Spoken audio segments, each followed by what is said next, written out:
अस्सलाम वालेकुम, आदाब, नमस्कार। परभणी न्यूज महानगर में आपके साथ शेख इफ्तिखार। उपमुख्यमंत्र्यांचं आहे आणि त्यामध्ये खूप काही गोष्टी जर चुकीच्या कोण करत असतील तर त्याला आळा घालायचा आणि योग्य पद्धतीनं त्या ठिकाणी कामं झाली पाहिजे।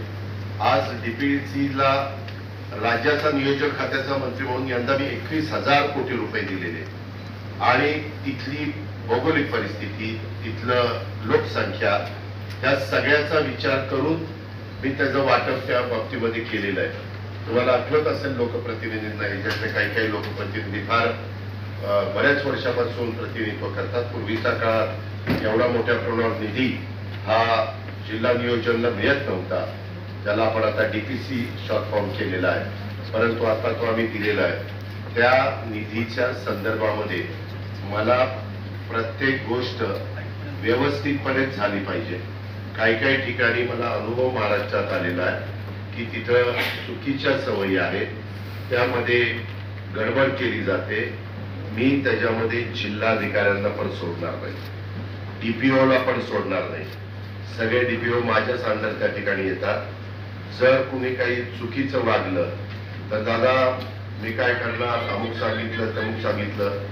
तुम्हाला शासनामध्ये आम्ही 100 दिवसाचा कार्यक्रम मुख्यमंत्र्यांनी दिलेला आहे, तो योग्य पद्धतीनं काम करण्याच्या करता दिलेला आहे। आमची जशी जबाबदारी सरकार चांगल्या पद्धतीनं चालवायचं, तसं अंमलबजावणी करण्याची जबाबदारी अधिकारी म्हणून तुमची आहे। तुम्ही जर कोणी मनामध्ये आणलं की काय हे बोलून जातील परत आपल्याला, पण मला जर कचाकच सापडला तर त्याला असा तसा सोडणार नाही। तुम्हाला सगळ्यांना माहिती आहे, माझा पुणे जिल्हा असला तरी काल मी सकाळी 9ला माझी डीपीसी मीटिंग घेतलेली होती आणि त्याच्यामध्ये 2.5-3 तास माझ्याकडे 21 आमदार एमएलएचे आणि 3-4 आमदार एमएलसी आहेत आणि माझ्याकडे 3 खासदार आणि 4 खासदार आणि 2 राज्यसभा 6 खासदार आहेत। एवढी मोठी माझी डीपीसी असती आणि तिथं पण कधी माझ्यावर एक पैशाचा आरोप झालेला नाही की डीपीसी मध्ये इथं असं झालं तसं झालं। आम्ही जिल्हाधिकारी डीपीसी मध्ये ठरवून दिलेलं सूत्र आहे की आमच्या आता इथं परदेशी आमचे रवींद्रसिंह परदेशी पोलीस अधीक्षक आहेत, एसपी, बाबा पोलीस खात्याला किती टक्के, शालेय शिक्षणाला किती टक्के, त्याच्यामध्ये काही रेव्हेन्यूला मोटारी पाहिजेत का, पोलिसांना काही इन्फ्रास्ट्रक्चरच्या निमित्तानं काही पाहिजे का, महिला बाल विकासला पण आपण काही प्रमाणात अंगणवाडी किंवा इतर कामाच्या करता पैसे देतो। मला वाटतं 100%तलं 25% का काहीतरी 1% दिव्यांगांना यंदा दिलेले, ते त्याच्यामध्ये आपण 1% त्या दिव्यांगांचा टाकलेला आहे। 1% मी यावेळी स्पोर्ट्सच्या संदर्भामध्ये टाकलेला आहे, कारण खेळाच्या बद्दल पण आता तुमच्या इथलं स्टेडियम उद्याच्याला त्याच्यामध्ये नंतर महानगरपालिकेची परिस्थिती इतर महानगरपालिकेच्या तुलनेमध्ये इतकी काही आपली चांगली नाहीये, त्याच्याशी मी नंतर कुठं महानगरपालिकेमध्ये गेल्यावर बोली। पण आपली चंद्रपूर महानगरपालिका, आपली इथली महानगरपालिका, इचलकरंजी महानगरपालिका, त्याचबरोबर लातूर महानगरपालिका, या ज्या काही महानगरपालिका नंतरच्या काळात अस्तित्वात आल्या, म्हणायला महानगरपालिका आहे परंतु असताना अवर्ग नगरपालिकेसारखीच परिस्थिती आहे।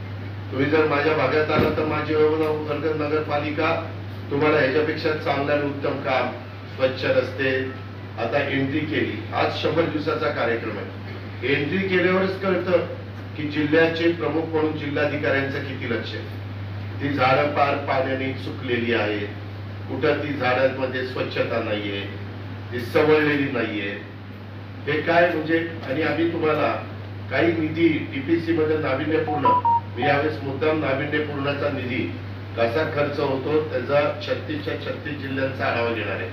माझ्या बीड आणि पुण्यात सहित मी नियोजन खात्याचे एसीएस देवरा त्यांनाही सांगितलेलं की देवरा त्याच्यामध्ये काही काही ठिकाणी फार वेगळं आपल्याला ऐकायला मिळतं। टेंडर पण नीटच निघाली पाहिजे, ऑनलाईन टेंडर वेगळं, ऑफलाईन टेंडर वेगळं, आणि मिस्टेक झाली हे जर अधिकाऱ्यांनी सांगितलं तर मी त्या अधिकाऱ्याला जबाबदार देईन। पीडब्ल्यूडीचा असेल तर पीडब्ल्यूडी, इरिगेशन असेल तर इरिगेशन, महावितरण असेल तर महावितरण, जे कोणी संबंधित डिपार्टमेंट असतील ते त्याला त्या ठिकाणी जबाबदार राहतील।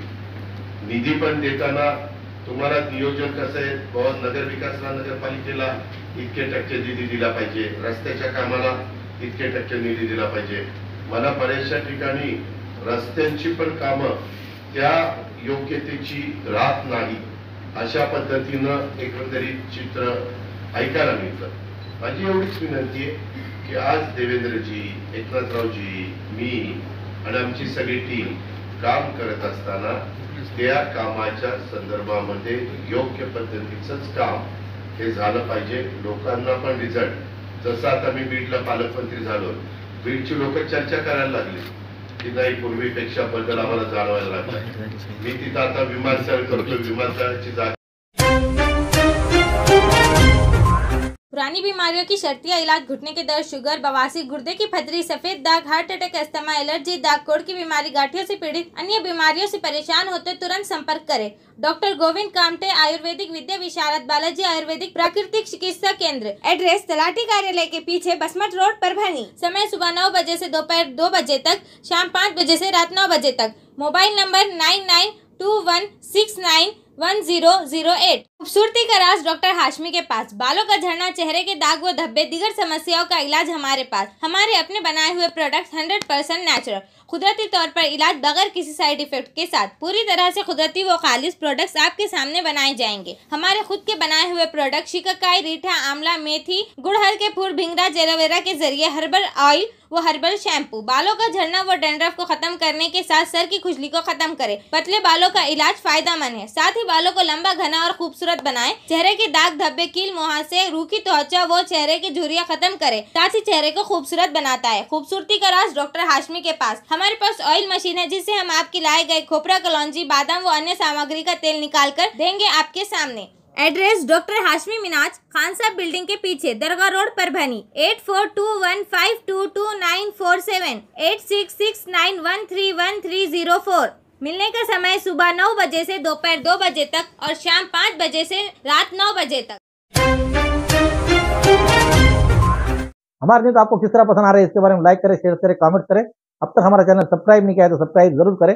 बेल आइकन का बटन जरूर दबाएं ताकि ली हुई खबर सबसे पहले आप तक पहुंच सके.